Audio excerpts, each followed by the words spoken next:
बहुत समय पहले की बात है, जब वीर गोगा जी केवल 12 साल के थे।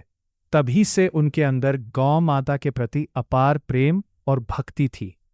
वे हमेशा गायों की रक्षा को अपना धर्म मानते थे। उसी समय शहर बगदाद में ईद का समय चल रहा था। कहा जाता है कि वहां सैकड़ों गायों को इकट्ठा किया गया था, जिन्हें ईद पर काटने की तैयारी की जा रही थी। जब ये बात वीर गोगा जी को पता चली, तो उनका हृदय दुख से भर गया। उन्होंने उसी क्षण निर्णय लिया कि वे गौ माता की रक्षा के लिए बगदाद जाएंगे। कई दिनों की कठिन यात्रा के बाद वीर गोगा जी शहर बगदाद पहुंचे। लेकिन वहां उनका सामना साधारण लोगों से नहीं, बल्कि भयानक दानवों से हुआ।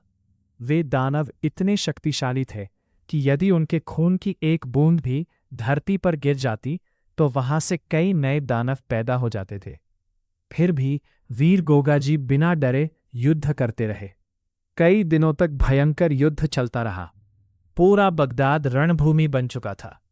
जब दानवों की शक्ति बढ़ने लगी, तब वीर गोगा जी ने अपने गुरु श्री गोरखनाथ जी का स्मरण किया और प्रार्थना की, हे गुरुदेव, आपकी कृपा के बिना इन दानवों का अंत संभव नहीं है।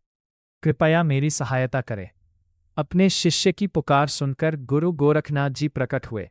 उन्होंने तुरंत माँ काली का स्मरण किया और आदेश दिया, हे माँ काली, मेरा चेला बगदाद में दानवों के बीच घिर गया है। जाओ और उसकी सहायता करो। गुरु का आदेश मिलते ही माँ काली युद्ध भूमि में प्रकट हुई। कहा जाता है कि उनके प्रकट होते ही दानवों में भय फैल गया। माँ काली और वीर गोगा जी ने मिलकर उन दानवों का संहार किया और अंत में बगदाद में कैद 360 गायों को मुक्त कराया। उस समय वीर गोगा जी की उम्र केवल 12 वर्ष थी। इतनी छोटी आयु में उन्होंने धर्म, साहस और गौ रक्षा का ऐसा उदाहरण दिया, जिसे आज भी लोग श्रद्धा से याद करते हैं। आज भी भक्त वीर गोगा जाहरवीर जी को गौ रक्षा और धर्म की शक्ति का प्रतीक मानते हैं।